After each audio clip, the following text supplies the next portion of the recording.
पश्चिम और मध्य एशिया के पकवानों का सीधा असर अवध प्रांत में था।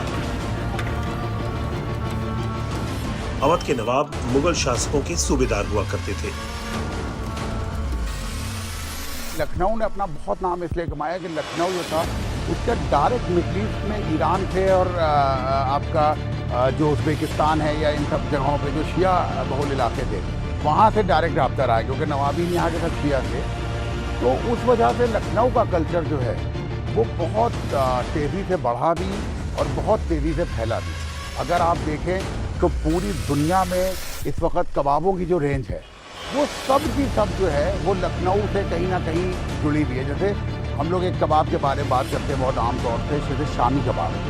शामी कबाब लोगों के दिमाग में आ जाता है कि साहब शायद इवनिंग में खाने वाला कबाब है या शाम को खाने वाला कबाब है, जबकि शाम बोलते हैं सीरिया को, और सीरिया का जो कबाब है उसको शामी कबाब कहते हैं। तो वहाँ से ये कबाब आया है, लेकिन इसको लखनऊ वालों ने अपना एक खुशी दिया, अपना एक मज़ा दिया, अपना एक तरीका दिया।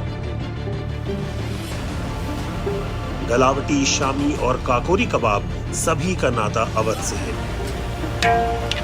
अवधी बिरयानी की कोलकाता पहुंचने की कहानी बेहद अनोखी है।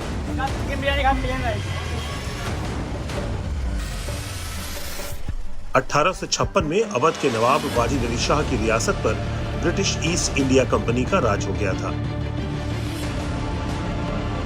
तब नवाब ने कानपुर होते हुए कोलकाता के मटिया बुर्ज का रुख किया।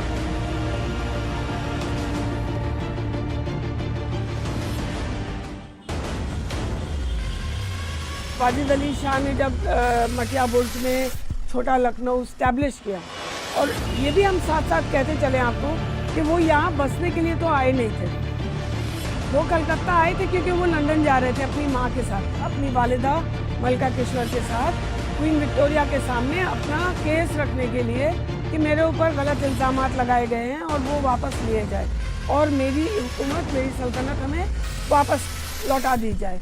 लेकिन वो यहाँ आते आते बीमार पड़ गए और उनकी मदर यहाँ से आगे लंदन गई।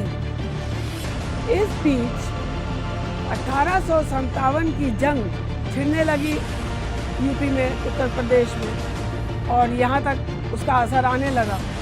तो वाजिद अली शाह को नज़रबंद कर दिया गया फोर्ट विलियम में। फेलर शुरू हो गया था उनको लगने लगा था कि अब लखनऊ वापस जाना मुहाल है, नहीं जा पाएंगे। तब उन्होंने लखनऊ का इसको एस्टैब्लिश करने का खाब देखना शुरू किया, और जब वो आए थे उनका एंटोराज बहुत छोटा था, लेकिन जब पता चला वहाँ के लोगों को कि अब बादशाह वापस नहीं आएंगे, तो धीरे धीरे वहाँ से लोग यहाँ आना शुरू हुए।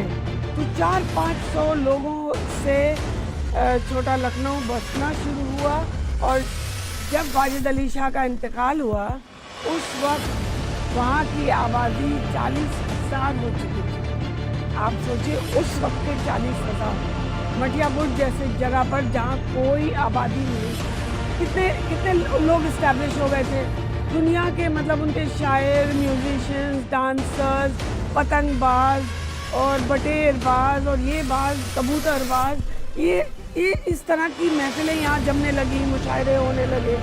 खाना भी तो आया उसी तरह कि वाजिद अली शाह तो यहाँ का क्या खाना खाते, उनके साथ उनके बावर्ची भी आए, उनके खानसामा भी आए, एक बावर्ची खाना यहाँ पे इस्टेब्लिश हुआ। जब उनका इंतकाल हुआ, मेरे बाबा हमेशा यही बात बहुत ज़ोर दे के कहते थे, जितने लोग उन्होंने एम्प्लॉय किए थे वो सब जॉबलेस हो गए। कौन चलाता उनका, कौन उनका खर्च उठाता? तो वो लोग कलकत्ते शहर की तरफ आए और धीरे धीरे उन लोगों ने अपने कुछ होटल यहाँ पे शुरू किए, होटल खाना पकाने का काम शुरू किया। इस तरह ये खाना कलकत्ते शहर में फैला।